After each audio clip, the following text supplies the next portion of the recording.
right, boys and girls, what's happening? How I'm back.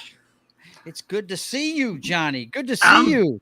I am back and better than ever. Man, I know you are. Boys and girls, welcome to Sunday Night Wrestling with Johnny, Joe, and John. And John being Das Wolfen He's normally the man in the chair. Yes, he's the man in the chair. Coming out behind the curtain. Chair. Yeah, I thought I was going to be in the same boat as you last week. Today, man, I got a call from my wife last night. We had like a typhoon type storm come. Oh man, I was like, did you wake up in a dark cave? And yeah, kind of thing. At I didn't 11 get hit a.m.? at the house over there at the rehab house I work at, but she called me and told me on one side of the house we had a power line down and a cop directing traffic away from our street. Oh, and man. on the other side of the house, she even sent me a picture of it. A limb had come down and hit the front of our neighbor's house on the left-hand side. I'm just glad my circadian rhythm woke me up like when it did last week, because otherwise, like, I mean, all my alarms were You missed the show. Yeah, I missed the show, but like I didn't miss you don't miss the show that you went to. Yeah, I would have slept right through Double or Nothing. Yeah, that's it's just horrible. Yeah, we were just glad it was so funny. He called. Yeah, I got him on the phone and he was like, "Man, I'm sorry." I was like, "Dude, I'm just glad to hear you're in one piece." What? I went video chat with you and like you saw my house was like pitch black. Yep. But anyway, it's good to see you guys. Hope everybody's doing good this Sunday. We got a lot to talk about, especially about the show you were at and kind of things you saw at that show. I know our guy that's on sabbatical, you took him with you. It was a really cool movie. Yes, I took Dorknight with me. We had a good time. Yep. And man, and from what I heard, John Moxley actually spit on our boy, right? Oh, he did. Yeah, he spit water all over him, and it was funny. It was funny. He turns to me, he's like, "Dude, John Moxley just spit water all over me." I was like, "I know, it's all over your glasses." Never gonna wash these glasses again, right? Apparently, he uploaded the video on his channel, and like we're getting a shit ton of hits. So that's good. That's good. So, I'm glad to hear he's doing good. I can't wait to see him again, man. No. Hopefully we can get him back around next week and get back to the old dynamic. Let's hope so. But anyway, boys and girls, we're here to talk about wrestling this week, and it was all about the two pay-per-views that they had last weekend. Of course, we covered. John and I covered Night of Champions in detail. Yes. Super kick around the world. So. Yeah, the super kick heard around the world. But what I'd like to do today is tell us about friggin' Double or Nothing, man. You were there. You were in the building. You guys did. You did. It started with Dynamite last week, which was fun. But again, that's last week's news. It's out of the news cycle already. Yeah. What we want to talk about is Double or Nothing, the main event. A lot of people in the lead up to the show were poo-pooing the card and crapping on the main event, the Four Pillars match, which wound up stealing the whole damn show. That's what I heard, man. I didn't get to see it myself, but man, it was probably the single best fatal four-way match I've ever seen. It was nonstop action. All four guys in this match had amazing chemistry together. There wasn't really any dead moments. And what I mean by dead moments is like, look at WWE's version of a multi-person match where basically it devolves into a singles match where one person is like outside the ring, like, my spot? Is it my spot? No, this match was nonstop, bell to bell, all four guys. It seemed like all four competitors were involved in almost every spot of that match. Yeah. There was one point where all four of them had them locked in submission holds. It was like a donut of pain. Wow. And like all four guys are both simultaneously in a submission move, but also giving a submission move. And it was a question of who's going to tap first. That's cool. Yeah, that's cool, man. I can't wait to see it. It was like an Ouroboros of headlocks. Yeah, but so who ended up looking the best out? Of course, we know. Well, if you don't know this already, MJF retained his title, of course. Yeah, Looks the best. Yeah, he's the best, and you know it. You know it. Won that match with a headlock takeover, just like he said he would. Wow. Yeah. Do it. One of the most basic of moves. Who do you get with it? Darby. Same person he said he would. Man, unbelievable. Well, that's good. So out of the three guys besides him, who ended up looking the best in the match? Oh man, that's the thing. That's hard to say because all four, like everybody, had their individual moments to shine. Mm-hmm. I don't think there really was, a weak link in that match. It was four young hungry guys in who haven't even hit the prime of their careers yet, just going for broke and putting it all out there. And I can't really say Sammy Guevara impressed the hell out of me. The aerial ability that he has. Mm-hmm. I mean, some of the spots he does, I think, are just stupid. Yeah. But he makes them look really good. I don't know how he makes them safe, but they look really good. Yeah. Safe is a relative term. Yeah. It is a relative term in wrestling. Yeah. No, I definitely think he takes way too many risks. Mm-hmm. But hey, Zax, it's good to see you there, man. Good to see you. Zax. Well, I can't wait to watch it myself. I haven't had a chance to. I've been so damn busy. Oh, I'd check it out. I would check it out. Yeah, for sure. I went to one of the local indie shows as well that weekend. We had FSW versus GCW. Mm-hmm. So it was our local promotion versus Game Changer Wrestling. Okay. It's the second year in a row we've done it. It was a hell of a lot of fun. Yeah. There were so many people in the FSW arena, which is not very big. Mm-hmm. But was my man Hammerstone there? Yes. Cool. Yes, Hammer was there. Cool. But yeah, you could not fit another body into that arena. I mean, when Nick Gage made his entrance through the crowd, he had to push his way through the fans. It was just a sea of humanity. Wow. How was the getting back to Double or Nothing? How was the Elite versus the Combat Club? The Anarchy in the Arena match? Yeah, the Anarchy in the Arena match, yeah. They were who we thought they were. It was crazy. It was violent. I kind of want to watch the broadcast of it because there was so much going on in that match. I want to see what the cameraman actually had time to focus on because because you're in there and they're all over the place in there. And we were sitting right where Blackpool Combat Club came out. That's how Danny got spit on. Right. So I actually went in the back for a minute. That's why I wasn't in the video. I actually went to the back of the area.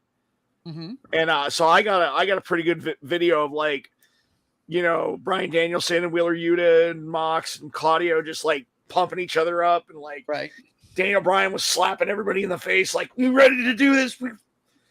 Daniel Bryan drops a lot of F-bombs. Look, man, you want to talk about somebody that loves wrestling. It's that guy right there. Oh, God, yeah. You into see it, dude. You he see really it. Does. But, they were and, it was a hell of a match. I mean, it had everything from barbed wire poker chips to exploding shoes. Oh, man. Exploding shoes? Yeah. One of the young bucks put on a friggin' sneaker that he super kicked Moxley in the face and it exploded. Texas deathmatch style exploding shoe. I'm not even kidding. Unbelievable, man. That's awesome. I just think it's great that you and Danny were able to go, man. That's and it was actually pure chance I was able to take him because I actually I was going. I was going to say I thought he wasn't going to be able to go. Yeah. Well, so I actually had a friend of mine in from out of town who was supposed to go with me. But she got called back home that morning on a family emergency. Oh, really? So Danny was a last minute replacement. So I called him hey, dork, what you doing today? I'm sure he was rather thankful for that. It was, and I think it was good for him to get out of his headspace for some time. So yeah, I hear it, man. I hear it. So I'm trying to think of what else was on that card. Let me look up the card real quick. Danny, we missed you, brother. Yeah, we do miss you, brother. Hope you get back soon. Let's see. That's Double or Nothing results. Let me take a look at this card. I want to know something about some of these matches, man. Sure. I really, that's one I wanted to see. I really did. I worked that weekend, so couldn't really see it. Let's see. Double or Nothing. I guess I got to put more in here. But what? So the Four Pillars match is the one that stood out to you. Oh yeah, I mean there were a few standout matches. There were a few duds. Yeah. Adam Cole and Jericho, I feel like could have been a lot better than it was. Okay. I was really pumped for that match going into it. How about the one that opened the show? I was watching the buy-in free on. So you watched the I saw that. Yeah, I saw that. The Ass Boys. Yeah, I saw that. Yeah, and huge Ass Boys chant, by the way. Yeah, they're huge Ass Boys chant. Mm-hmm. The Blackjack Battle Royal. A lot of fun. Yeah, a lot of fun. Like it was gonna be. So at the tail end of the buy-in, and I don't think they televised this. Actually, like they actually gave everybody involved in. What was great was before you get started. What was great was, and you can say what you want about Tony Khan, but it's a really good way to sell a pay-per-view. He introduced everybody at the end of the buy-in that's in the match. That's right. Everybody got an entrance. Yeah. We saw all the entrances. The last person up was Orange Cassidy right when they were going off the air, man. Yeah. Mm-hmm. And, it's funny. I called it. Not that it's a hard call anymore, but I was like, watch, they're going to start with an Orange Cassidy match. Yeah, of course. Yeah, we got to hear I was actually shocked watching Dynamite. I was actually shocked watching Dynamite this week. Mm-hmm. And they didn't start with an Orange Cassidy match. Yeah. Like, should I be hearing Jane right now? What's going on? Should I be hearing Starship? What the hell is going on here? Am I in a freaking parallel universe now? But who stood out in the 20-man battle royal? Oh man, there was Swerve. Yeah, Swerve Strickland. For the tail end of that Battle Royal, the final two were Swerve Strickland and Orange Cassidy. Wow. And they basically had a singles match for about 5 minutes. Really? Before Orange Cassidy eliminated him. And I'm invested in that feud going forward. I mean, I want Swerve to resolve his issues with Keith Lee because I really want to see a Swerve Strickland Orange Cassidy program because that was really good. Great, huh? Yeah, that's cool, man. Those guys have instant chemistry together, and Keith Lee. How they didn't keep him in the WWE? That was a big mistake, man. That was a Vince monster. That was a Vince mistake. Yeah, I don't get that one. I'd like to say hi to Dragon. I get that Omos is a monster, but Keith Lee is a monster that can work. Okay, yeah, the guy is awesome. I'd like to say hi to Dragon Ruse and Anima Confusa, who popped in. Yes, good to see them. What's going on, guys? Good to see you. How's it going? So the Adam Cole Jericho match was okay. It was long, but nothing really happened. Okay. It just seems like it could have been more than it was, and the finish was a little wonky. Yeah. Like the finish actually had me scratching my head because it's unsanctioned, right? Mm-hmm. It's an unsanctioned match. Right. So you should be able to do whatever the hell you want in that match. So why do you have a referee stoppage in an unsanctioned match? Yeah, that makes no sense to me. Yeah. That is just like that is just like when Seth Rollins was too violent with the Fiend in Hell in a Cell. Yeah. What? It's Hell in a Cell. What? Exactly. How can you be too violent in there? There are no rules in Hell in a Cell. That's where this came in. And plus, I thought it might have been because of a legitimate injury because Adam Cole, the finish of the match was Adam Cole had, hit 2 booms with a chain wrapped around his knee. Mm-hmm.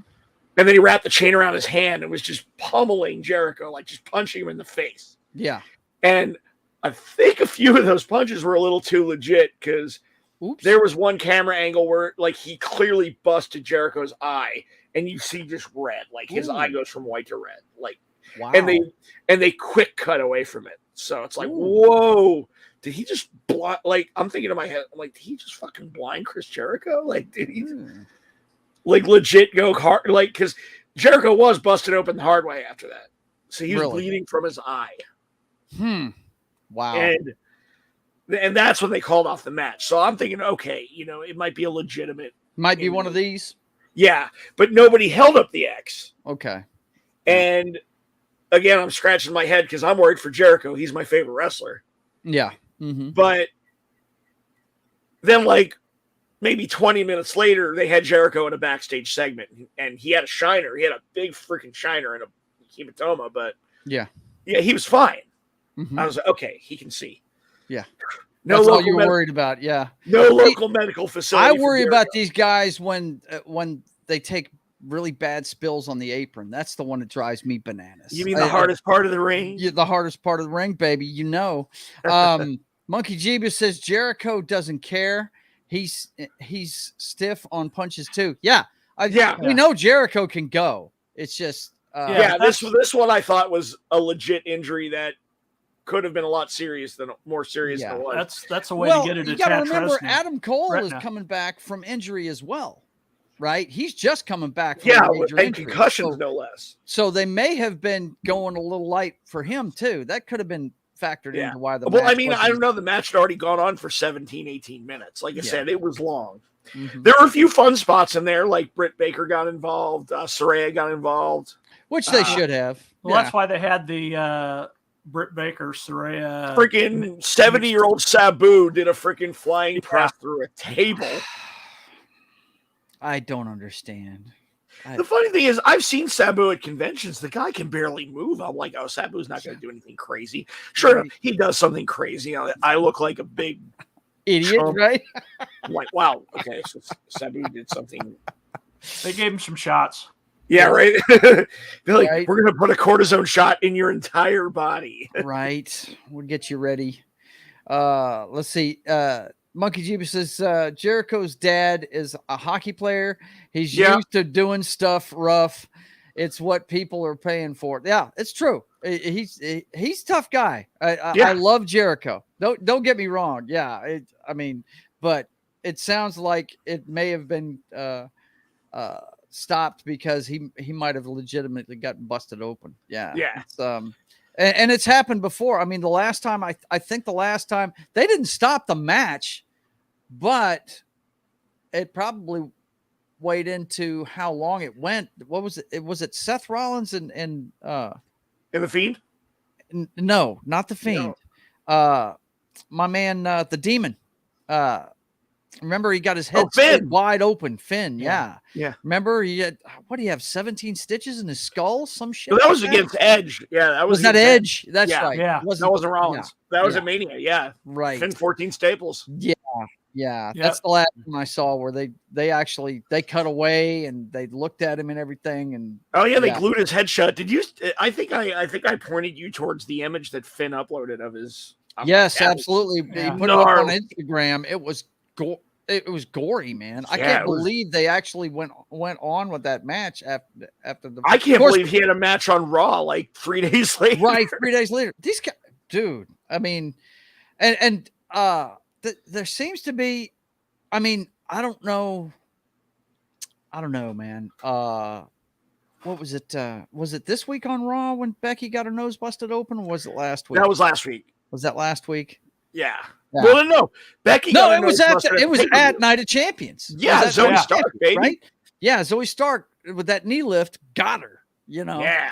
And but you know what's funny? Becky she did this when friggin' Nia Jax busted her up. That's how you can tell she's an Irish chick, man. I was saying. I was saying this last week. You know, it wasn't that bad when you first saw it, but when they went back to her, she had rubbed blood all over her face, like she was painting her face, dude. I think it was actually very I don't know what's the word, cathartic or fortunate, or that Trish even brought that up in her promo before the match. Mm-hmm. Like last week, 2 weeks ago on Raw when Trish was cutting that promo, she's like, I didn't need to get my face busted open to get over. Yeah, right. She said and that. And then sure enough, at the pay-per-view, Zoe Stark busts open her face. Busts open Becky again. And I'm like, oh my God. I don't know if this was planned. I don't think it was planned, but that is a stroke of great luck. Irish luck, bro. That's Irish right. Luck of the Irish, baby. What's up, Boosh McFadden? Good to see you. So we had FTR and Jeff versus Jeff Jarrett and Jay Lethal. Of course, FTR won that. Yes. They're not going to get beat by a couple old men. That was a rather entertaining match. Yeah. A lot of old school shenanigans. Karen Jarrett probably got the most heat. So there were two unlikely sources of heat for this pay-per-view. One was Karen Jarrett. Really? She laid out Aubrey Edwards with a guitar. Wow. And Aubrey took the full guitar shot to the face. This thing broke over. Yeah. Ooh. She took that shot like a champ. But it led to the biggest F you Karen chant that I've ever heard outside of a Walmart. Yeah. You know, she was hated on. Well, she has been for a long time, though. Oh, yeah. Is this the match where the Briscoe brother was the ref? Yeah. So how did that go? I mean, well, so Mark Briscoe got knocked out, and there was nobody to count the deciding pinfall, and that's when Aubrey Edwards started making her way to the ring because FTR had hit a shatter machine. Okay. And we're ready to win this match. But, of course, Mark Briscoe's knocked out in the corner. Here comes Aubrey for the ref save, and Karen Jarrett just lays her out with the guitar on her way to the ring. And you've seen WWE is using all kinds of women refs now, but nobody's as good as Aubrey. Aubrey is she is the best female ref out there, man. Apparently she's going to have a match on Dynamite this week, though. Yeah, that's apparently cool. Apparently it's going to be Mark Briscoe and Aubrey Edwards versus Jeff Jarrett and Karen Jarrett. That's funny, man. Yeah. That's funny. You know what? I like her. I've always liked her ever since they introduced her as the first female ref. I thought, man, you know, what I like about her is she's energetic, which most really good referees are, and she doesn't take away from the match. She doesn't. I like that she doesn't take any crap from anybody, and I like absolutely her banter with Jericho is my favorite thing on that. I was just going to bring that up. Like Jericho personally selects her for almost all of his matches because they worked well together. Now, unfortunately, she wasn't the one who made the call on the Adam Cole match. Yeah, but you do what you can. Right. But the second unlikely source of heat from Double or Nothing was I'm going to go back to the Anarchy in the Arena match and the exploding sneaker. Yeah. There was a point where, like, I don't know if you watch Being the Elite and all that, but the Young Bucks, they have a thing about their shoes. They spend way too much money on I their watched shoes. it before before AEW existed. That's what I used to watch it too. Yeah, I haven't watched it since. But you know, they're out there wearing like $500 shoes and whatnot. Right. Yeah, for sure. So there was a point where like one of Matt Jackson's shoes got removed, and one of his Nikes. Okay. And Claudio Castagnoli just hucks it into the freaking crowd. Oh shit. Okay. Just hucks it into the crowd. And like people were like, oh yeah, and, like somebody caught it. Mm-hmm. And then like a few minutes later, we see some activity by the ramp. Uh-huh.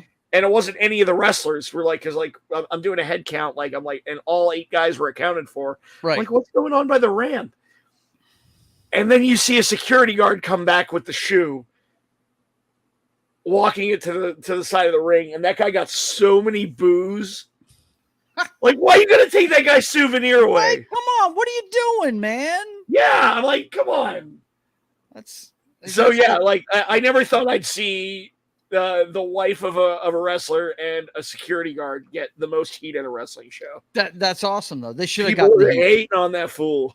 They should have gotten the heat, man. Damn it. That's like let taking the guy somebody's catch baseball from at a baseball game stadium. Yeah. What the hell? You don't do that. You let them. I would have been like, no, you want him back? I want to meet and greet with the Young Bucks. And I want to meet and greet, or you're going to pay for it. Come on, man. I will hand it to you, to the Young Bucks, but I want to meet them, and hang out. Yeah. I don't want to meet the Young Bucks. I think. Okay, the next one on the card was Wardlow versus Christian Cage. That's two behemoth motherfuckers. Do you ever want to see a behemoth fly? Ooh, because I did. That match was just entertaining from start to finish. That was. I think really Christian Cage may be one of the most underrated big guys ever. Oh, for sure. Yeah, he's. I mean, he's big. He's tall. Mm-hmm. He's way taller than a lot of people give him credit for. Yeah, but it was funny because he was the smallest guy in the Brood. So if you see Christian Cage, he's a big dude. Yeah. So how big is Edge and Gangrel? They're tall. I've met Gangrel. He's a large gentleman. Well, I know you're a huge Edge fan, and Edge towered over Christian, but he's pretty big himself, man. So yeah, I mean, that was just great. Christian is an amazing smarmy heel. Yeah. He was just playing the cerebral game and trying to outthink. He was wearing a flippin' turtleneck with no sleeves, and there was I shit you not, there was a turtleneck chant. Really? People were chanting turtleneck. That's awesome. Yeah. That's great. And but yeah, eventually Luchasaurus got involved, and then Arn Anderson got involved. Arn Anderson he almost bit Luchasaurus's thumb off. Oh my god. Like legit, like just going to town on wow. And then all of a sudden like pulls away, and Luchasaurus's thumb is just blood. Oh. And they cut to Arn.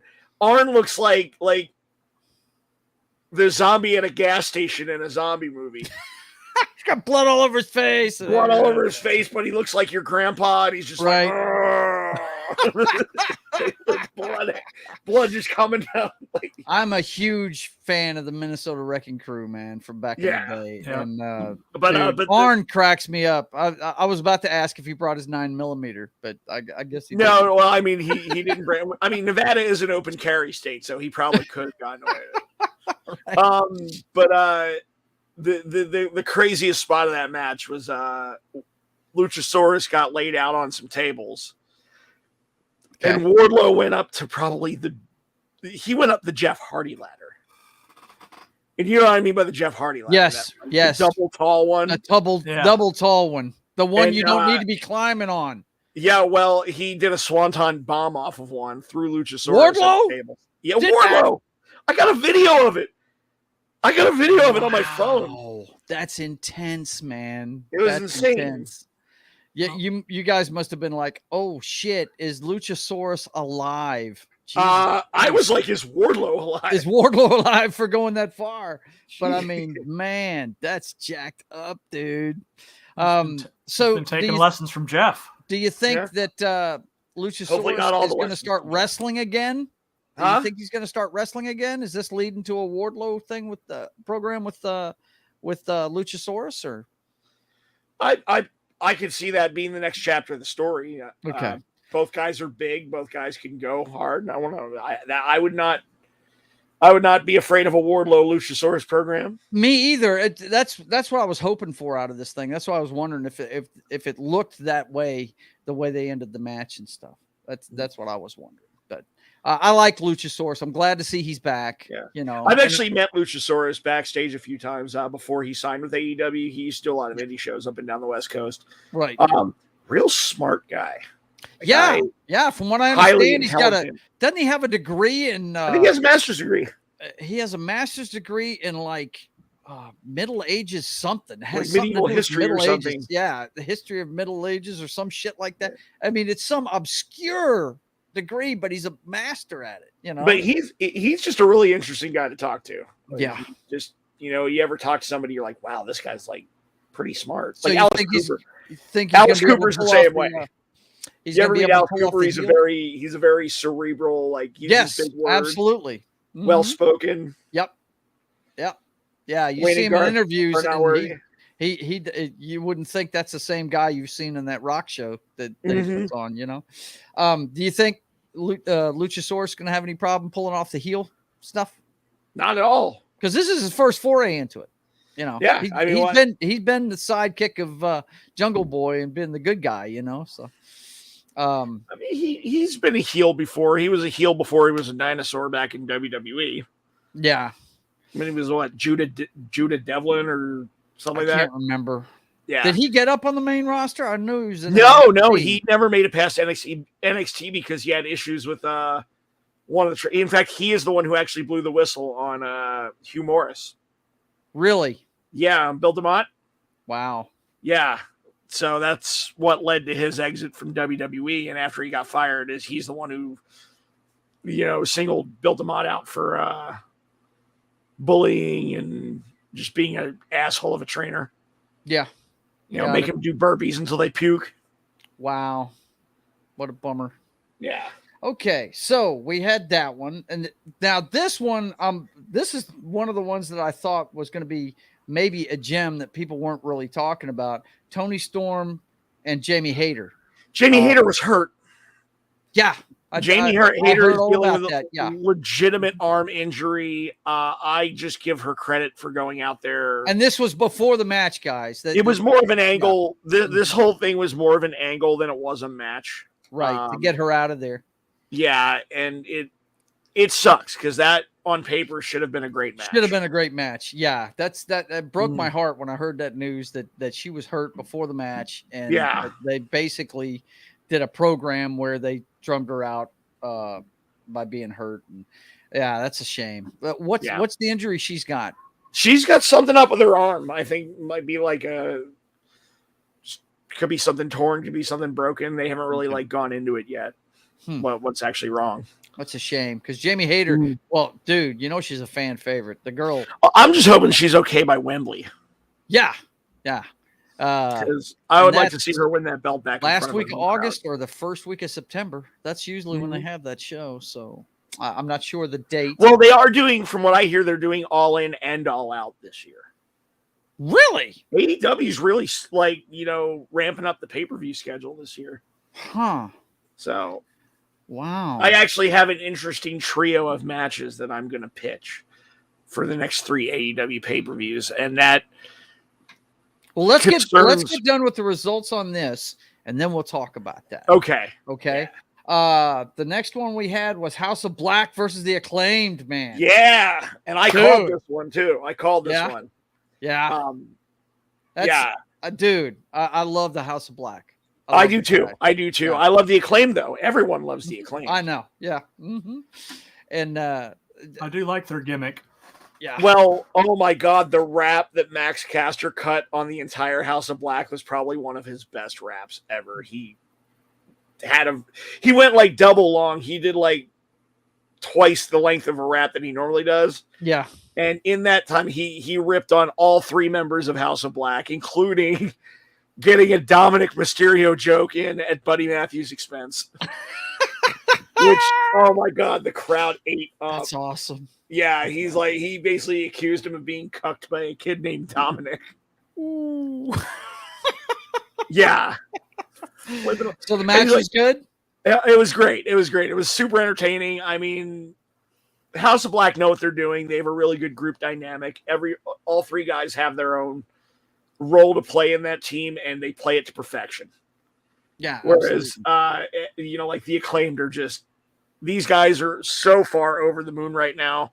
I would like to see this feud continue. I wouldn't mind seeing them get a run with the trios title. And as Anthony Bowen said of Daddy Ass needs gold one more time in his life. Daddy Ass needs gold one more time in his life, huh? That's too much, man. That's too much. Oh my God. Well, I'm just glad. It sounds like this was an awesome pay-per-view to see. It was a lot. A lot of people slept on it, and I keep telling people don't sleep on an AEW pay-per-view. No. I think the last time something like this happened was All In 2 years ago. Mm-hmm. They'd only announced 2 matches. We're a week out of the pay-per-view, and only 2 matches are announced. Yeah, and everybody's like, "What?" What the hell kind of pay-per-view is this going to be? It wound up being one of the best pay-per-views of the year. Mm-hmm. Mm-hmm. The next one we had was Jade Cargill finally loses. Yeah. To Taya Valkyrie, probably the Taya didn't beat her. Experienced. No, Taya didn't beat her. Taya didn't beat her. Oh, she didn't beat her? And I thought That's right. I thought That's they did right. Taya pretty good. I forgot. It happened. They did the open challenge thing. That's and right. Yeah. So I forgot. Yeah. Taya and Jade had a pretty good match. Taya hit the road to Valhalla, because they have the same finisher. Mm-hmm. And I thought it was over. I thought it was 1, 2, 3, new champion and new. Mm-hmm.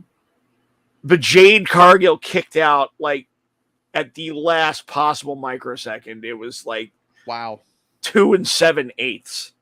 Like 2 and 15. How did she look in the match? That's my biggest question. Because her wrestling's still the shits, but she's got presence and character. So she's getting better. I'll give it to Jade. She's getting better. Because we've talked about how she needs to get into some matches and get some experience. She's one of those projects like Vince likes to have, like Lacey Evans trying to get that chick over. Stop trying to make Lacey Evans happen. Stop trying to make it happen. Yes, but yeah. So explain about the open challenge thing. What happened after? So after the match, they showed the street graphic. Jade Cargill is now 60-0. Mm-hmm. Mark Sterling, her manager, gets on the microphone and says, now that Jade is 60-0, it just proves that she's beaten everybody. There's nobody left. Mm-hmm. And she's willing to defend that title anywhere, anytime to prove it. Cue Chris Statlander. Oh, shit. Came down to a huge, huge ovation. Now, this was a return, right? She hasn't been around. This was a return. She's been out almost a year with injury, and she was starting the program with Jade when she got injured. Mm-hmm. And it's always been the thing, if anybody can beat Jade Cargill, if anybody's going to beat Jade Cargill, it should be Chris Statlander. Right. It was. Yeah, that's awesome. So, that's great, man. Ergo and new TBS champion, Chris Statlander. Yes. That's but awesome. Again, I feel like they did Taya Valkyrie dirty because I'm a huge Taya fan. Well, Taya, I tell you what, man, it sure seems like she's taken the female version of Chris Jericho. It's almost like she's just there to put people over now. She needs a title run. She does, man. She does. I mean, anybody who missed out on, and this is why I watch the smaller promotions a lot, because you can see some really great stuff. Anybody who didn't see the feud between Tessa Blanchard and Taya Valkyrie, in Impact, when she was the champ, when Taya Valkyrie was the champ, dude, that was fucking awesome. It was great. Yeah, you know how I feel about Tessa. I think she needs to get out of trouble and get out of the friggin' wrestling in gymnasiums, damn it. She needs to get back on somebody's card. Shit. But anyway, matter of fact, is it this week? Might have been this weekend that our girl Nikki Victory wrestled her. I'll have to look that up. We'll reach out to Nikki, find out how it went. Yeah, that's what I'm gonna have to do that. I'll definitely have a report for you guys next week. But getting back to Taya, she is one of the best. Looks like she might have had a kid, man, because she put on some weight. That girl, I mean, she's always been a big girl, but she's been a big girl. But I mean, you can see it in her face. She's put on some weight. She might have had a kid. I'm not sure. Maybe. I mean, I don't know. Maybe.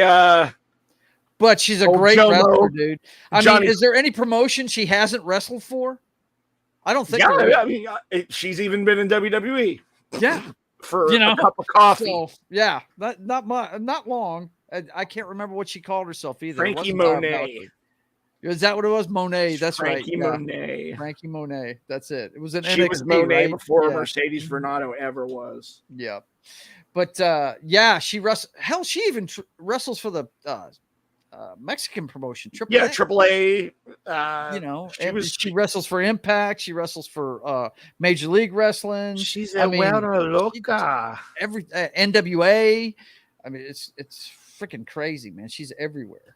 But I'm looking forward to and we'll talk about it here in a little while, but you know, it's an ongoing discussion I always have with people about the women's division in AEW and WWE, who's doing it better, you know? And I think talent-wise, WWE's got better ones, but I think, you know, and it's not booking, but they end up looking better in AEW a lot of the time. I don't know. Like, I'm on the fence there because there are very talented women in AEW. I'm taking nothing away from them. I do think the booking is horrid. It's horrible. Tony Khan really needs to bring in some. What I'm saying in help. the matches, they look really good. I'm not talking about booking. In the matches, they do look really good, but I mean, they have yet to put on a match like Charlotte and Rhea Ripley at WrestleMania this year. No, they have. They have yet to put on that 5-star women's classic that, you know. Yeah. I was hoping that Tessa would be the one to do that. I can't. I'm trying to actually think of like canceled a couple of years ago, and so I'm actually trying to think of like a women's match in AEW that's really blown me away. Yeah, none of them really do. I mean, the Thunder Rosa Britt Baker match. I was going to say she's definitely the top of the heap when it comes to them. Yeah, and speaking of Thunder Rosa, I had the pleasure of meeting her over the weekend too. Really? Yeah, she shoved past me. So I'm going to give a little shout out to What Culture since Danny's not here to do it for us. But yeah, so he and I were actually Simon was there. Yeah. Mm-hmm. We were actually featured on Ups and Downs. So if you watch the Double or Nothing Ups and Downs video. Cool. Uh-oh. I'm in the background. Danny's in the background. And there was a point where Thunder Rosa actually like shoves her way through the crowd. And I'm right there. Like she shoves me. Like she touched me. Now, how did you get the seats to where you got pushed around by wrestlers and spit on by wrestlers constantly? You're going to have to remember where you got those seats at, bro. You got to remember that. Well, let's just say it's good to be a disabled veteran sometimes. There you go. There you go. There are some days when there are perks to it. There are some other days than parking, right? I think that Iraqi guy, whatever his name might be, for trying to kill me. It's not just for parking anymore. It can get you in an arena, people. No, so what happened was I got the tickets through VetTix, which, you know, if you're a disabled, or you don't even have to be disabled. If you are a veteran who's been honorably discharged, you are eligible for VetTix, which if you sign up, they're not even sponsoring the show. I'm their sponsor today. Gotcha. Sign up because you can get free tickets to a lot of different events in your area. Wow. And I go to a lot of events basically for free, courtesy of VetTix. And so thank you to VetTix. Thank you to the donors who buy these tickets for us. And I appreciate That'll work, man. That'll work. So I got the tickets and they were in the upper bowl of the T-Mobile Arena. Okay. Now I don't know if you've ever been to like a hockey arena where in the upper, the seats are really steep. Okay. The steps up there are really, really steep. Oh yeah. And I was in the same section for a concert I went to a few months ago. And I remember it was just murder on my knee, getting up and down in that section. Right. Plus I get a little bit of vertigo when I'm up high. Okay.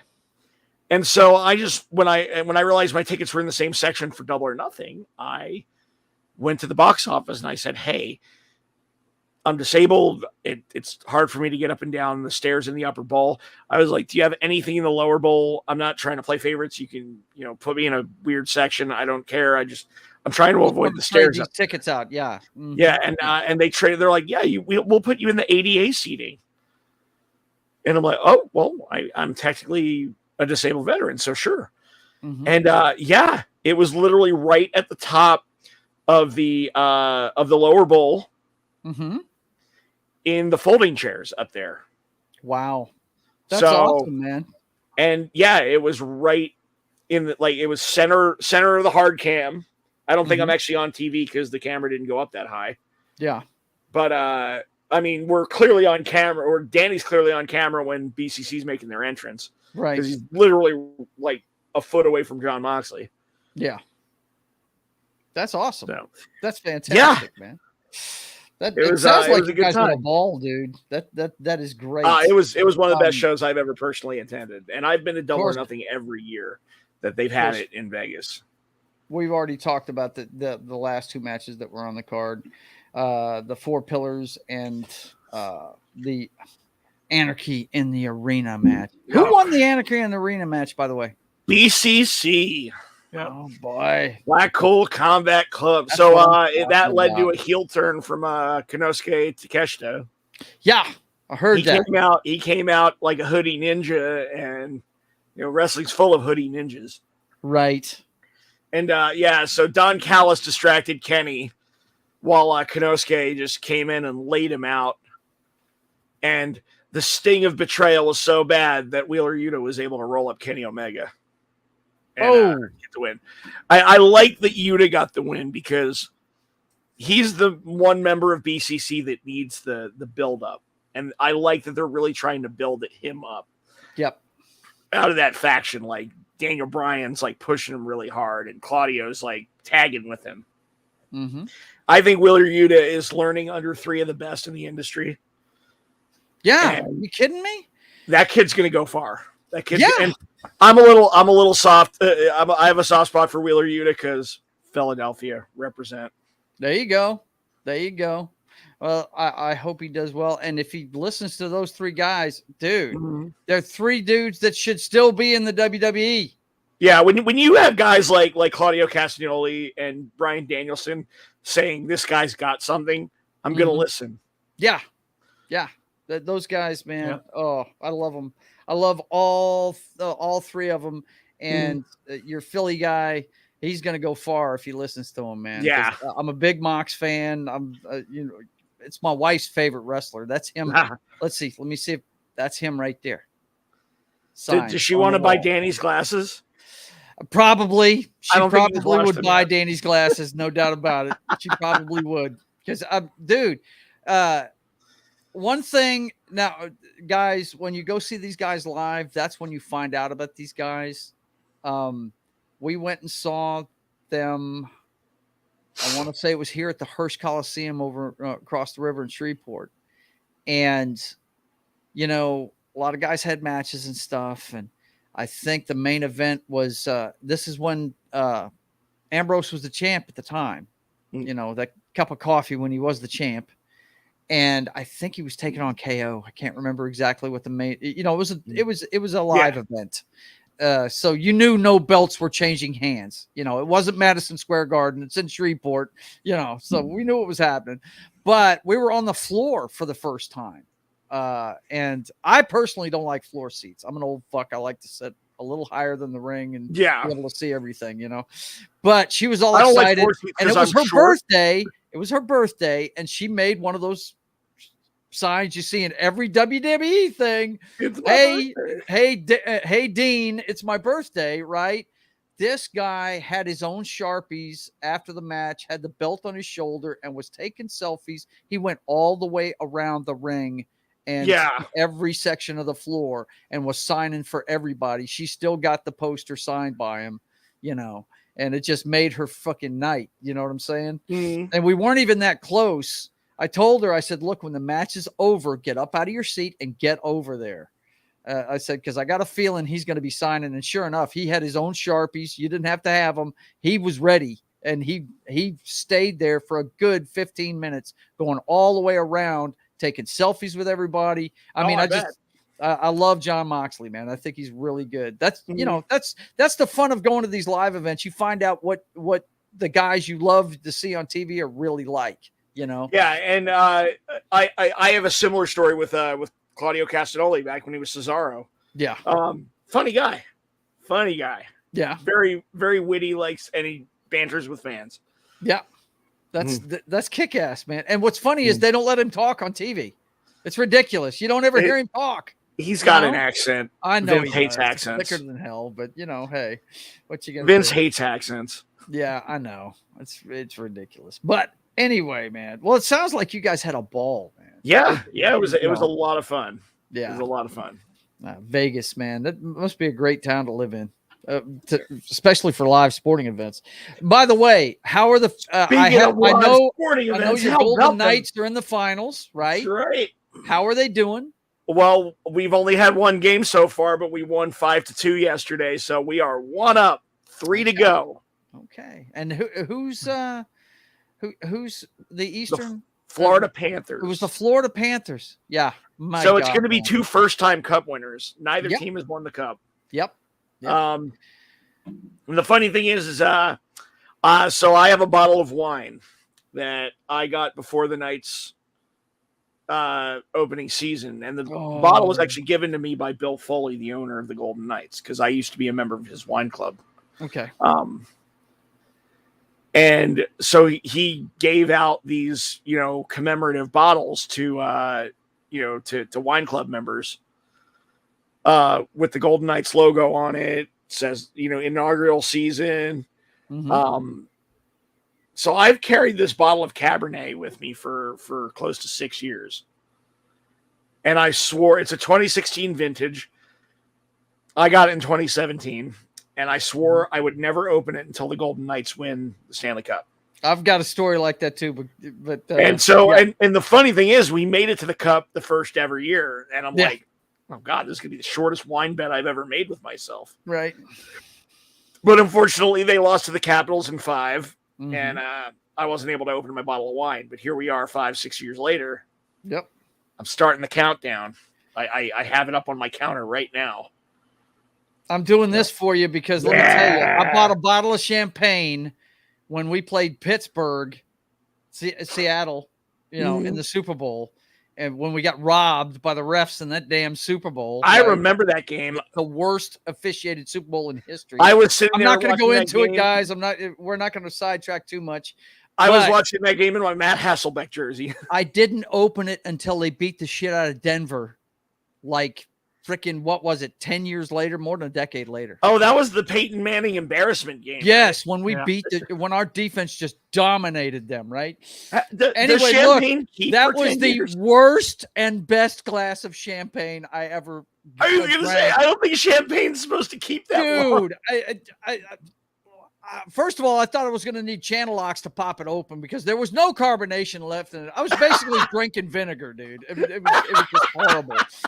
But man, wow, unbelievable. But anyway, I want to say hi to the chat real quick. Our man, Small Time Republic, said Cesaro has never been fully utilized. Yes, I understand that completely, buddy. And Dragon Ruse, Boosh, it's good to see all of you guys. Real Wade Nation just showed up. The Manning butt fumble. That wasn't a butt fumble, bro. No, Manning. No. The butt fumble dominated. The butt fumble will always be synonymous with the Sanchez. That's right, the Sanchez. That's right. That's a Jet thing. That's not a Denver thing. Yeah, but thankfully he didn't pull none of that crap when he was an Eagle. Right. We would have laughed his ass out of town. But and we're going to cover Dynamite when we come back from the break. But what do we got? About 3 minutes, John? Yeah, thereabouts. Before break. Okay. But on the whole, you think the Four Pillars match was the highlight of the show? It was, and I find it funny that everybody was just poo-pooing that match, like, say, oh, it's not a draw, it's not a main event. I'm like, you clearly haven't been paying attention. I was fixing to say, look, first of all, MJF's in it, so I'm watching it.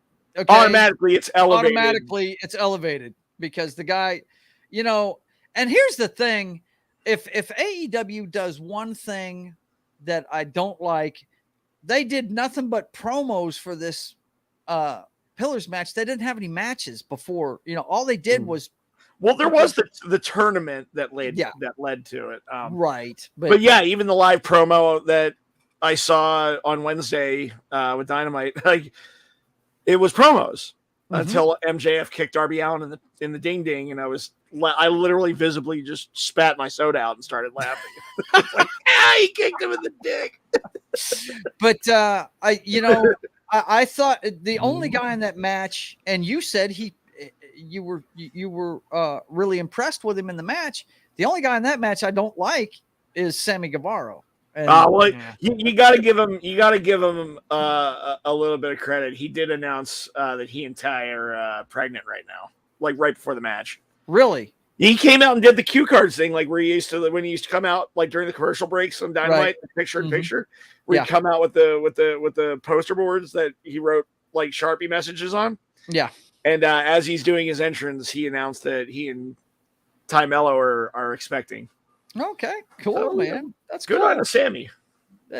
Well, it's not that I hate his guts or anything. I'm just not that impressed with him. But from what you say, he showed up in that match. Watch this match. He does some pretty crazy things. I like Darby Allin. I think he's the modern day Jeff Hardy, a guy that doesn't give a shit about his body and just throws. Yeah, but hopefully he doesn't follow the same path as Jeff. Right. Let's hope he doesn't get on the painkillers and the drinking and shit like that. Yeah. I mean, Darby is straight edge. He's proudly straight edge. Yeah.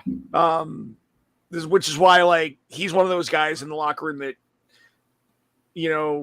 really bonded with CM Punk, who we are going to be talking about Punk later after the break. Yes, of course. Yeah. We got a lot of good CM Punk news come out this week. Speaking of break, it's time to go to it. All right. Well, listen, we'll be right back in a minute. Stick close. Hi, guys. This is Gary from Pop Culture Minefield here on KGRA, and we're leaving for our first break. I hope we survive.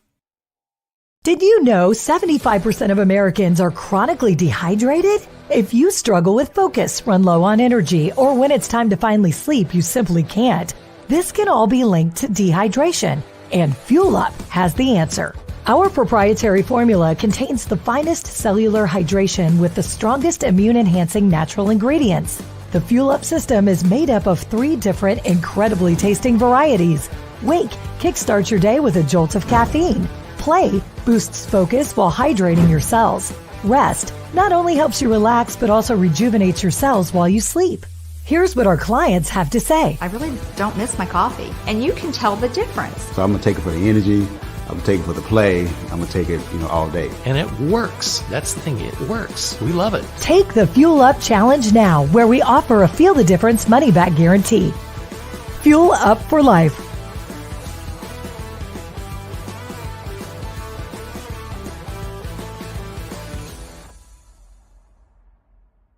Hey members, the new KGRA DB app is now available on iOS and Android devices. Gain on-demand access to any KGRA DB programming. Download any show directly to your mobile device to listen or watch on the go. Go to the App Store and search KGRA DB. Oh wow, we survived. Welcome back to the commercial break. Now for some more Pop Culture Minefield on KGRA. And there was much rejoicing. I love it. I had him download that one last week, man, because there was a couple of things that I just thought, when Seth Rollins won the heavyweight championship and Night of Champions, because I just think, well, we'll get into it when we cover WWE, but up until this week, that was basically the I can't beat Roman championship, and so when he won, I had him put that in there, and there was much rejoicing. Yay! That's one of my all-time favorites. Not the real champs. Yay! Like I actually quote that a lot. Right? Oh, you kidding me? Monty Python and the Holy Grail. It's a classic, dude. Oh yeah. Oh man, the 3 questions thing is one of the greatest bits ever. What is your name? What is your quest? What is the capital of Asteria? I don't know that. No, my favorite is, what is your favorite color? And he's like, blue. No, yellow. But yeah, looks like you guys had a ball at that show. It was a lot of fun. I've been to an AEW show. I actually, what's funny? Me and my brother are huge wrestling fans. We're both Macho Man, Randy Savage fans, both Ric Flair fans. My favorite faction of all time, really, guys, is the Fabulous Freebirds, Michael P.S. Hayes, and and Terry Gordy. Baby, I loved him growing up. But anyway, I did not realize it, but my brother had never been to a wrestling match until I took him to an AEW match. It was the one where Chris Jericho, it was in Dallas, and that's where my brother lives. I went over to spend the night and took him to a match. And It was the one where Chris Jericho was trying to recruit. Remember the first faction he had? Oh, the Inner Circle. The Inner Circle. He was trying to recruit John Moxley into the Inner Circle. Oh, patched that was Pirate John Moxley. Right. And I tell you what, it was so funny watching my brother watch this stuff. He knew who the heels were right away. He knew exactly what was going to happen. He was sitting there telling me, "Oh, well, that guy's, he's not joining them." When Hangman Page came out with the eye patch, I was trying so hard to get a pirate shit chant started. pirate shit. That would have been great, man. But I wish people picked up what I was laying down, because that would have been hysterical. Right. There are two chants I want to try to get over in my life. One was the pirate shit chant, but the other one is the next. And I always try this whenever MJF is out there cutting a promo, and I love MJF. Clearly, I'm wearing the shirt. Yes, but absolutely. To me, we all love MJF. If I ever had to be that douchebag fan taking over a show, I would want to get the entire crowd singing "You Are My Sunshine." Oh my God, yes. To MJF. That, and I think that joke's been lost on a lot of people, because when AEW first came out, that's how they tried to piss him off. Was doing that, and so I just want to get the whole crowd to sing "You Are My Sunshine, My Only Sunshine." Right? Yeah, absolutely. That'd be awesome. I still remember my first wrestling card. I was little, and they had wrestling at the local convention center at the park. Yeah. And the main event was Bulldog Bob Brown versus Harley Race. Oh wow, Harley Race, baby! And after the show, got greatness written all over it right there. And after the show, this is how I learned that kayfabe wasn't real. I've known pretty much my whole life, because I went out to, we did some stuff afterward, and then we went out to eat, Bulldog Bob Brown and Harley Race were sitting at the same table eating steak together. Right. Bummer. So, my first wrestling show was a WWF house show at Philadelphia Spectrum.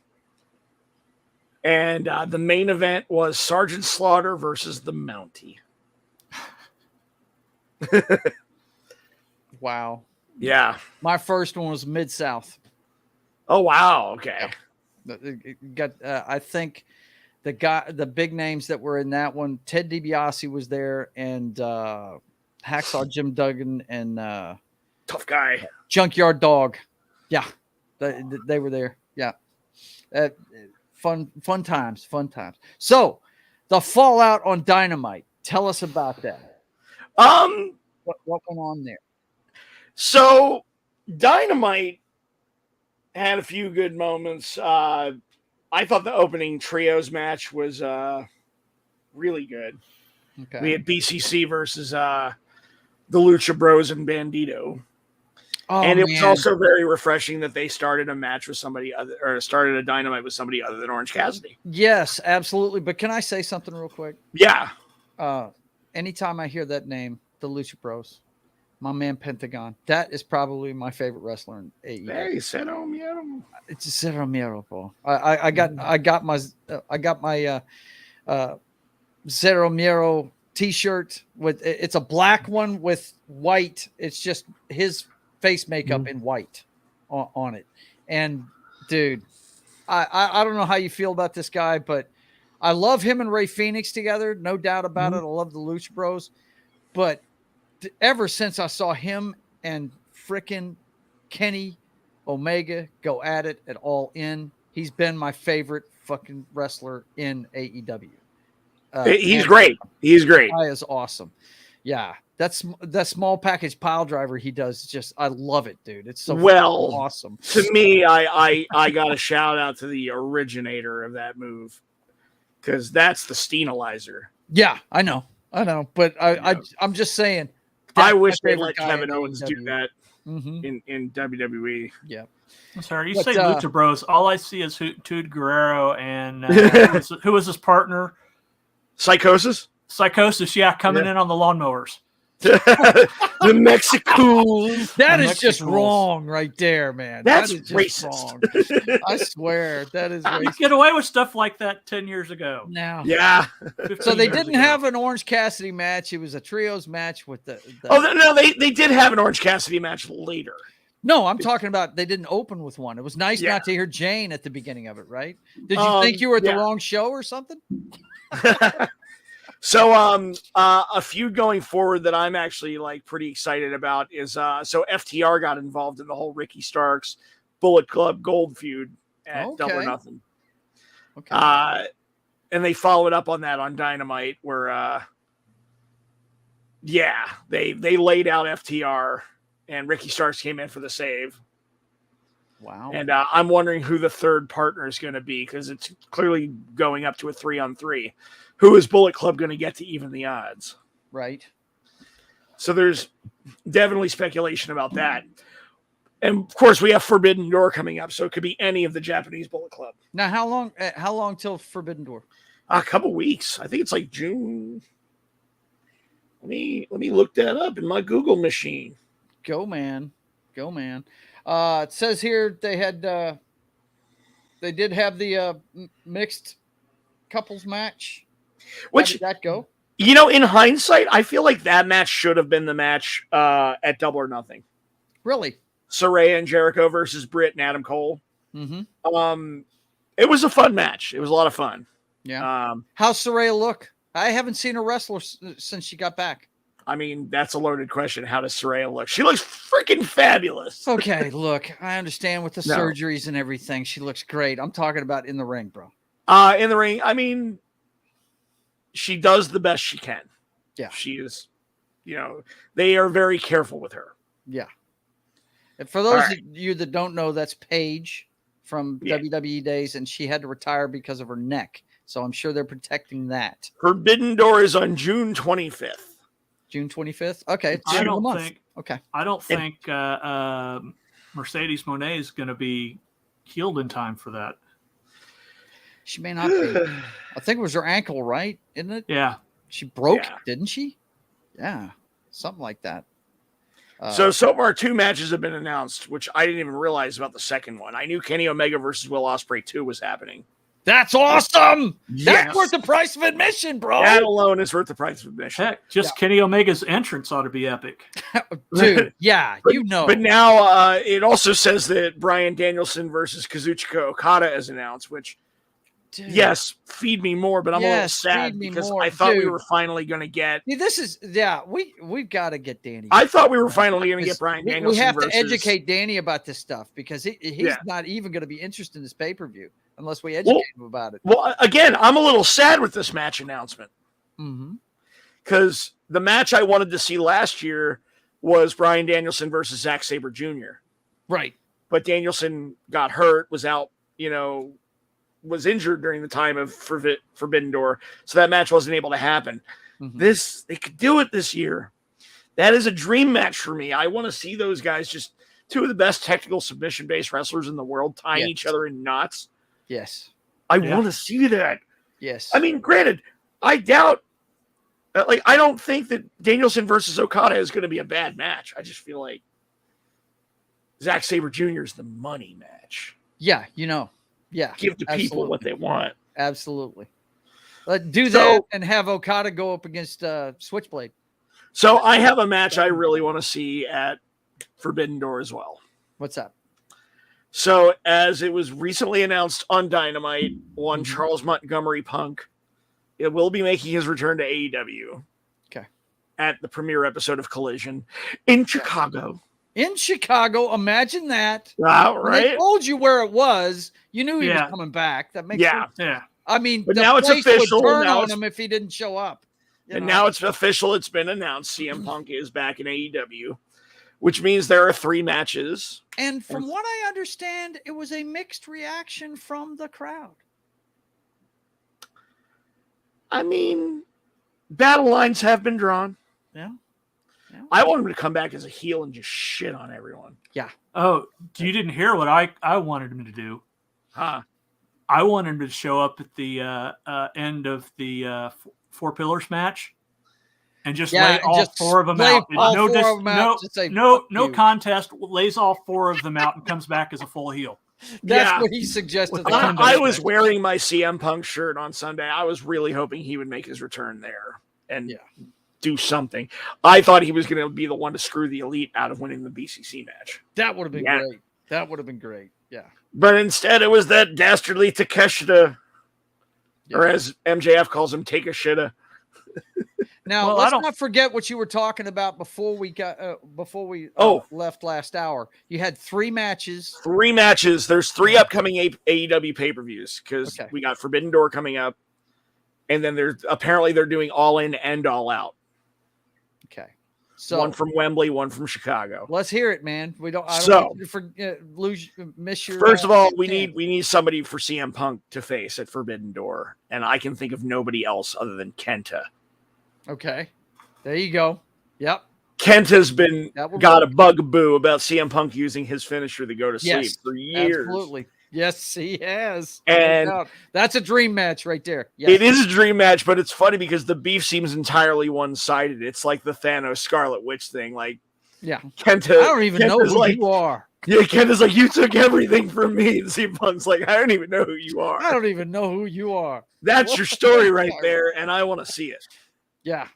Cool. So that's the first of 3 pay-per-view matches for CM Punk. Okay.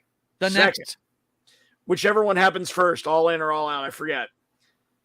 I want a trios match. CM Punk and FTR versus Kenny and the Bucks.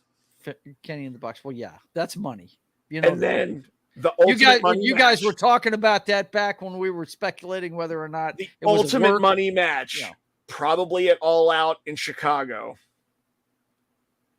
CM Punk versus Kenny Omega in a singles match. Yes, that has to main event. Print the tickets.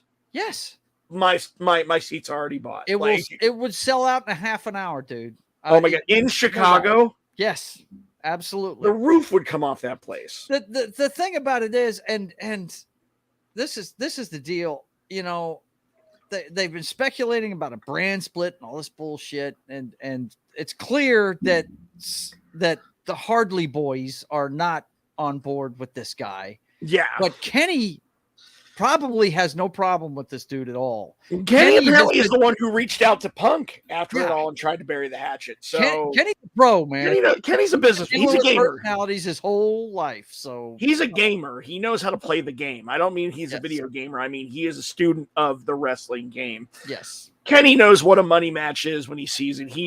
He's not stupid. No. You can say what you want. You know, I know the cult of Cornette can't stand his Shakespearean ways and all that stuff. But, you know, I got to tell you, man, Kenny Omega is one of the top 5 greatest wrestlers in the world today. He, I have my favorites in each promotion, and he's always been my favorite in New Japan. Right up until I have 4 Kenny Omega t-shirts. Yeah, I've got a cleaner t-shirt myself. Yeah, I got the one with the Terminator Bullet Club logo. I got the old school video game one. It looks like I got that one too. Pac-Man pixel looking. The 8-bit one that says cleaner. Yeah, but it's a Bullet Club one. But it's like the pixelated one. Yeah, it's great. The Kenny the cleaner one. Cornette is great, handsome guy. Yeah, Matt, dude, Southern jeans. Johnny, you've met this guy on my show. I have. Small Time Republic. Dude, I made a trailer for the beginning of my show, and he's one of the regulars. And I made him Jim. Did you make him Cornette? I made him Cornette, and I use the Face app to change the faces out. It didn't change a fucking thing on Jim Cornette. It looked just like him, dude. It's ridiculous. He looks exactly like him. Maybe Mama Cornette's been a little busier than we thought. Right? What the hell? Distant relations. Right? But anyway, so yeah, that sounds like some great booking. Tony Khan, if you're watching, please take notes from Johnny Rock. Hire me. These matches. Give me the book. Right? Hire me. Hand him the book. It'll be fine. So what else big? What else big happened on Dynamite? I've got the card here, but I mean, To my knowledge, those were the biggest things. You want to run down the card real quick, and I'll tell you. Sure, absolutely. We already talked about Adam Cole, Britt Baker versus Jericho and Saraya. I'm sure Britt Baker and Adam Cole won that match. I'm sure. Oh, they did. Yeah. You had Orange Cassidy, Darby Allin, and versus Gates of Agony. Funny enough, Gates of Agony. One of the members of that Toa Leona. I know him. Okay. It's good to see him doing. It's good to see him doing good things out there. Okay, and I'm sure that was just something to get Orange Cassidy and Darby Allin back on the winning track, right? Well, those two have amazing chemistry as a tag team, I must say. Yeah, they do. But I think that whole thing led to an angle, a post-match angle. I'm trying to remember because, you know what? I think Swerve came out. There you go. And, it was. That's what you want, right? Yeah, because Gates of Agassi are part of the Mogul Embassy or whatever, and I think that was just an angle to set up more Swerve versus Orange Cassidy. Okay. Then you got the TBS Championship Open Challenge. Statlander. Oh yeah, Statlander won. Nyla Rose. Yeah, it's good to see Nyla Rose is still getting work and getting in there. Yeah. That's cool, man. What happened to Vicky though? Is Vicky gone? Yeah, right. What the hell? Let's see. Trios match, Lucha Bros, Bandito, and Blackpool Combat Club. I'm sure Blackpool won that one. Yeah, and I spoke about that one. That's how they opened the show. Yep. And then Trent Beretta versus Big Bill versus Swerve Strickland. Yeah. Which Swerve won. Yeah. In rather fun. He basically played the other two against each other and that's awesome. Came in for the sneaky pin. That's the way. That sounds like a Miz move, man. That's awesome. It was a Miz move. It was very much a Miz move.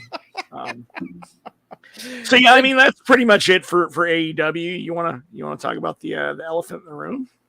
Yeah, absolutely. You want to talk about them fighting Usos? Yeah, absolutely. We can do that. Take the lead. You're I mean, Raw was kind of meh to me.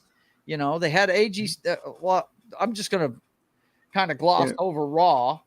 Brand split. I feel like we could get away with that, right? Yeah, brand split. LOL, because AJ Styles comes out from kissing Seth Rollins' ass. Great reaction for the crowd for Seth Rollins, though.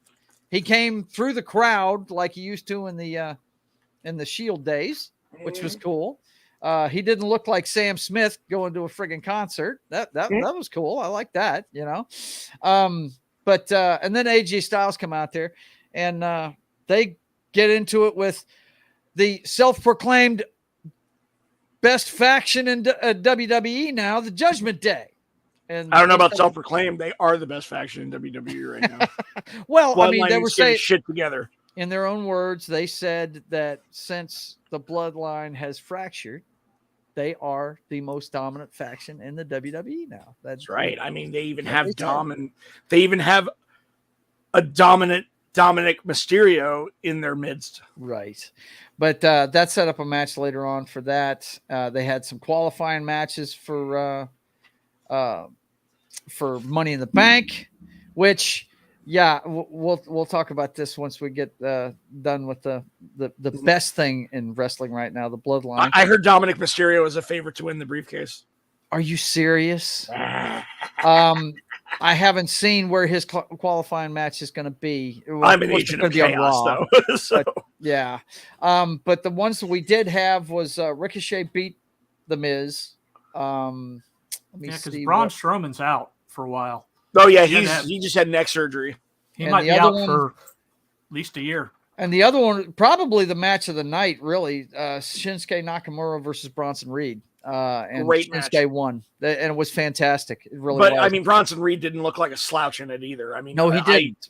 I am a big Bronson Reed fan. So, and what I dug about it was that Shinsuke had to chop him down. He had to chop the big man down, is what he had to do, and it was really cool. Bronson was relentless. I mean, like he was just go the whole time. I mean, like it really felt earned. It felt like an earned victory for Shin. It did. He had to get him with quite a few of those Kinshasas to get him. Well, he hit him with 3, right? Yeah. absolutely. Yeah. He got in the ring once, out of the ring once, and then got him one more time when he rolled in at 9, right? Like they do.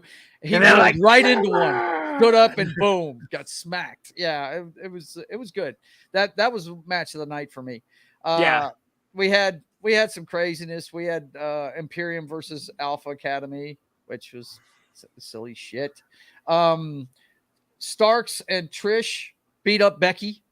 They're continuing that feud. It was pretty much feud continuers, really. Yeah, it was actually a very pedestrian episode of Raw. Yeah, it was. JD McDonough beat the shit shit out of Dolph Ziggler. I gotta talk about some JD McDonough. Yeah, go, man. Because I have always been high on this guy. Yeah. And I think I was so afraid because usually with NXT call-ups, they could go one of two ways. Mm-hmm. And I really like the way they're handling JD McDonough's call-ups. Clearly I was afraid. He didn't even care if the match was won or not. He just beat the shit out of No, and they stopped. They got the referee stoppage. Yeah. They threw it out. Like, for me, that's one of those guys I was so afraid that if Vince got his eyeballs on him, be like, he's too small. Like, I don't want him on my TV. Right. But no, JD McDonough is just really good, and I'm glad that he's being exposed to a bigger audience because he was one of my favorites. What I liked about it was it was a regular sized guy that it was a squash. This was a squash. Yeah. He beat the shit out of Dolph Ziggler. He made Dolph Ziggler his. He almost put him through the table. He was putting him through the stairs and all this stuff. It showed this is a nasty Irishman. Got that right out the gate. My dream tag team down the line is I want to see him and Finn in a tag team and just run roughshod.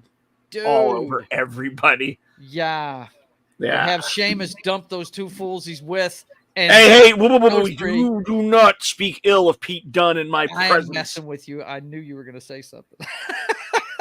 One Peter dude. Get all the Irishmen together in a faction, and it'd be awesome. But anyway, Cody Rhodes cut a promo, which, he doesn't let you down, but, I kind of, when he said Brock Lesnar's running from me, I was like scared of Cody Rhodes. I'm like, yeah, Brock Lesnar could eat you. He could eat you. He shits bigger than you. What are you talking about? I was kind of laughing at that. That's a clip we need. The Jack Palance, I crap bigger than you. Crap bigger than you. But man. So pretty much, and the main event was, AJ Styles and Seth Rollins, the new heavyweight champ, which actually, this first show with him as champ, I actually, this new belt doesn't look as bad as it did last week. It really doesn't. And I think Seth Rollins is going to make the belt. Some wrestlers, if anybody can, it'll be him, no doubt. They say sometimes the belt makes the wrestler, sometimes the wrestler makes the belt. Yes. And I think Seth is going to make that belt into something special. Yeah. And I think it's going to culminate at Survivor Series. Yeah. I think that whoever the world Survivor champion Series, him leading the team against Roman? No. Leading the team? I'm talking about brand supremacy. I'm talking about if they do the SmackDown versus Raw thing that they've done, I feel like whoever the world champion is, and it could be Cody Rhodes, it could be Seth, but whoever is the world champion is going to go against Roman. And it won't be for any titles because it's just brand supremacy. But I think whoever is the world champion going against Roman is going to hand Roman his first clean loss in 3 freaking years. That'd be cool. I think Roman's going to take a clean pin in that match, and it's going to give him such a complex. He's going to just go over the edge. I'm sure he's already getting one, man. Which we're going to touch on. Let's move on to SmackDown. SmackDown opened up. You talk about Orange Cassidy opening the show as much as he does. How about the Brawling Brutes opening shows? I mean, I love it. Yeah, I love those guys. They're always. It's fight night, man. Yeah, it's fight night. Absolutely, gets me pumped. Right. Let's see. Who did they take on? They took on. Let me see. Austin Theory and Pretty Deadly. Yes, boy. God, man. God. You want to talk about a tag team was tailor-made for Pride Month. Is that? Oh, God, yes. Good Lord. I keep wanting them to pull their shirts down, dude. Oh, they don't go down. I know they don't. I'm just saying. That is the shirt. I know. Too damn funny. They forgot to pay their tailor, and the tailor was like, "All right, well, you get what you pay for." Right. But That's it real had heel shit shenanigans right at the end. One of the, of course, both of these hippie goofballs wear the same outfit, so they took the apron and covered one of them that wasn't the legal man. He was in the ring with the apron on top of his face, and who was it? Was it Sheamus that went after him? I think it was Sheamus. And no, Pete Dunne's the one that got rolled up. Pete Dunne, that's it. Yeah. Pete Dunne went after him, and the legal guy came up behind him and got him. And that was funny. I thought that was a really funny bit. I really and did. You know me, I love shenanigans. I love cowardly heel shit. Yes, one of the reasons I love the Miz. Yeah, I figured you'd get off on that. I like hilarious. Going back to my performing days, like when I actually did some in-ring stuff, I was the cowardly chicken shit heel who would try to outthink my opponents. That's awesome. So I've always loved guys like Miz and MJF and Pretty Deadly. Heel FTR is very much like that. So if you look at like a lot of who my favorite wrestlers are, they're chicken shit heels who can outthink their opponents. Like come on, Chris Jericho, the patron saint of all Chris of that. Jericho and Ric Flair, probably the two best ever to do it. Woo! Yeah. Eddie Guerrero, when he would do baby. So some of the shit Eddie Guerrero did to win matches. But to beat a man, you gotta beat the man, and I'm saying, woo! That's him, dude. That's the man.